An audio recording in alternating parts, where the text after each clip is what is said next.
México acaba de hacer historia, pero quizás no de la forma en que su gobierno, la FIFA o sus aficionados querían.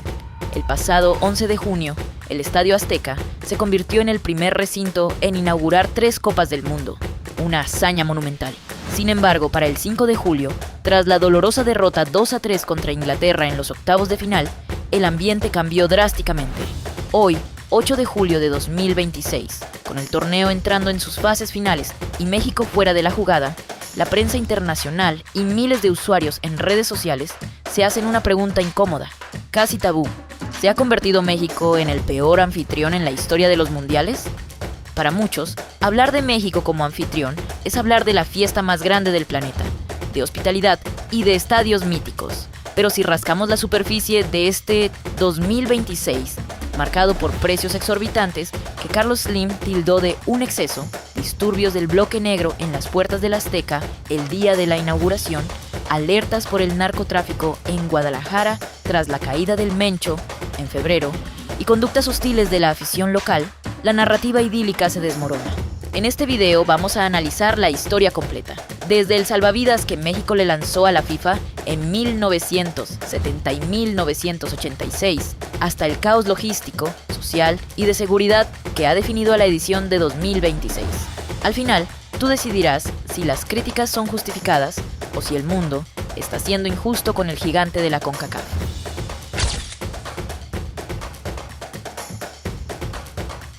Capítulo 1.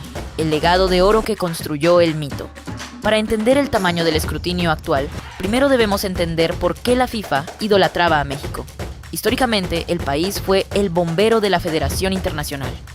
En 1970, México organizó un torneo que revolucionó las transmisiones a color y coronó al Brasil de Pelé en una atmósfera inigualable.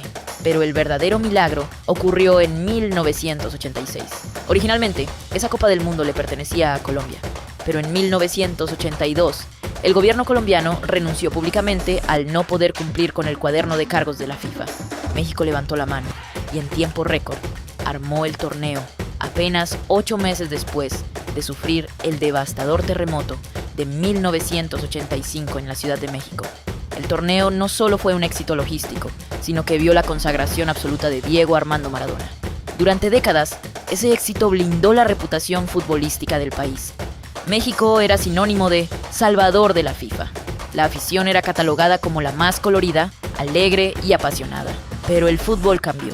Lo que en 1986 se perdonaba como folclore e improvisación, en pleno 2026 se lee bajo la lupa de la hiperconectividad, los derechos humanos y las exigencias de corporaciones multimillonarias.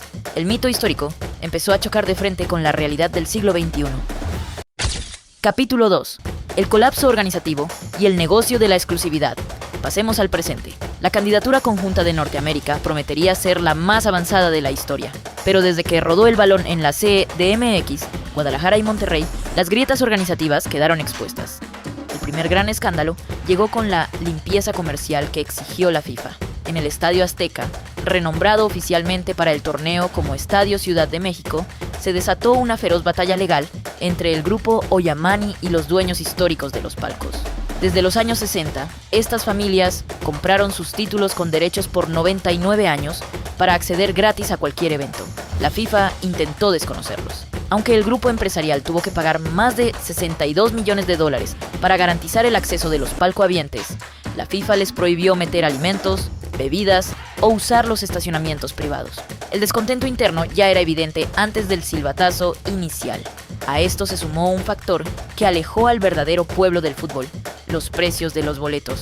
La FIFA fijó las entradas más caras de la historia del torneo. Las quejas no vinieron solo de ciudadanos de a pie. Figuras de peso alzaron la voz. El cineasta Alejandro González Iñárritu calificó las tarifas como una grosería y una barbaridad que le quitó al mundo su gusto popular. Incluso Carlos Slim criticó abiertamente que los precios eran un exceso. ¿El resultado? Durante la primera semana de competencia, se reportaron miles de asientos vacíos en las sedes mexicanas y estadounidenses porque la gente simplemente no podía pagarlos. Y el día de la inauguración, el caos fue total. Mientras México le ganaba 2-0 a Sudáfrica dentro de la cancha, afuera se vivía una pesadilla. Colectivos identificados como el Bloque Negro realizaron destrozos en la puerta 8 del estadio y en las cámaras de vigilancia, manifestándose en protesta por los procesos de gentrificación y el aumento de hasta un 40% en los alquileres de las zonas aledañas debido al Mundial. El transporte público colapsó, el metro registró fallas masivas y miles de turistas con boletos pagados ingresaron tarde al partido por la mala planeación de los accesos. A ver, paramos tantito el video. Si te está gustando este análisis y te cuadra el contenido que subimos al canal, que ya sabes que aquí le entramos a cualquier tema random y nos gusta hablar de todo directo y sin pelos en la lengua, hazme un parote. Dale al botón de suscribirte y revienta ese botón de me gusta. De paso, la caja de comentarios está completamente abierta. Déjame tus ideas. ¿De qué otro tema loco, misterio, dato histórico o historia extraña del mundo te gustaría que hablemos en los próximos videos? Los leo a todos. Y ahora sí, regresamos a lo nuestro, porque dejamos atrás la logística y entramos a la parte más densa de este torneo. Capítulo 3. El fantasma de la inseguridad y la alerta global. La seguridad siempre fue el elefante en la habitación para la FIFA al otorgarle la sede a México. Pero la situación llegó a un punto crítico pocos meses antes del torneo. En febrero de 2026, un operativo de las fuerzas federales terminó con la muerte de Nemesio Oseguera Cervantes, alias El Mencho, líder del cártel Jalisco Nueva Generación. La respuesta del crimen organizado sumió a Guadalajara, sede de 4 partidos mundialistas en el Estadio Akron, en un escenario de caos absoluto. Hubo narcobloqueos, quema de comercios, vehículos incendiados e incluso balaceras en las inmediaciones del aeropuerto que obligaron a los civiles a correr por sus vidas. Aunque el despliegue de la Guardia Nacional y el Ejército logró contener los brotes de violencia abierta durante el mes de junio, el daño reputacional estaba hecho. La Embajada de Estados Unidos emitió alertas estrictas para sus ciudadanos viajando a México, ensombreciendo la imagen de país seguro para el turismo, que el comité organizador buscó proyectar a toda costa. Capítulo 4. La peor afición del mundo, hostilidad y folclor malentendido. Si la logística y la seguridad institucional fallaron, el comportamiento de una parte de la afición local terminó por dinamitar la percepción internacional. La famosa calidez mexicana cruzó la línea hacia la hostilidad en múltiples ocasiones durante el último mes. El caso más sonado ocurrió hace apenas unos días, antes del crucial partido de octavos de final. Grupos de aficionados locales asistieron al hotel donde se hospedaba la selección de Inglaterra para lanzar fuegos artificiales de alta potencia durante toda la madrugada, buscando romper el descanso de los jugadores europeos. Mientras algunos medios locales lo justificaron como folclor futbolero, la prensa británica e internacional lo catalogó como una falta total de deportivismo y juego limpio. A esto se suman denuncias en redes sociales de aficionados coreanos que reportaron agresiones físicas y empujones a las afueras de los recintos tras el juego del Grupo A en Guadalajara, escalando tensiones que forzaron a las embajadas a pedir mayor resguardo civil. El debate en redes está que arde. Por un lado, fanáticos de Sudamérica y Europa argumentan que la afición mexicana no sabe ser buen anfitrión si su equipo no va ganando con comodidad. Por el otro, defensores locales argumentan que estas tácticas de presión psicológica en los hoteles ocurren en todo el mundo, especialmente en las eliminatorias de la CONMEBOL, y que se está midiendo a México con una doble vara moral. Conclusión. El veredicto final. Entonces, respondiendo con frialdad y datos en la mano a la pregunta, ¿es México el peor anfitrión de la historia de los mundiales? Si evaluamos el rendimiento estrictamente deportivo, la respuesta es un rotundo no.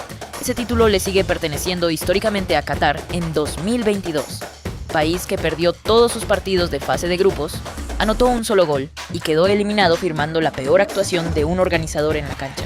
México, bajo el mando de Javier Aguirre, cumplió en el terreno deportivo inicial. Ganó sus 3 partidos grupales ante Sudáfrica, Corea del Sur y Chequia, sumando un paso perfecto de 9 puntos, antes de competir al tú por tú contra una potencia como Inglaterra. Sin embargo, si evaluamos la experiencia del aficionado común, el panorama cambia notablemente. México 2026 ha dejado en evidencia que el fútbol de élite le está dando la espalda a sus raíces populares. Los problemas de infraestructura urbana, el transporte deficiente, el impacto social de la gentrificación, las alertas por el crimen organizado y los brotes de intolerancia en las tribunas demuestran que organizar un mundial de 48 equipos en el contexto social actual es una tarea que sobrepasó las previsiones del comité local. México no es el peor anfitrión por maldad o incapacidad histórica. Lo es porque intentó replicar la magia romántica de 1970 y 1986 en una era donde la FIFA exige perfección corporativa y militar, exponiendo las profundas contradicciones de un país que respira fútbol, pero cuyas realidades sociales superan por mucho a lo que pasa dentro de la cancha. ¿Tú qué opinas? ¿Crees que las críticas al comportamiento de la afición y la organización en el Azteca son justas? ¿O consideras que el torneo mantiene la esencia de la fiesta mexicana? Déjame tu comentario aquí abajo, dale un me gusta si te gustó este análisis a profundidad.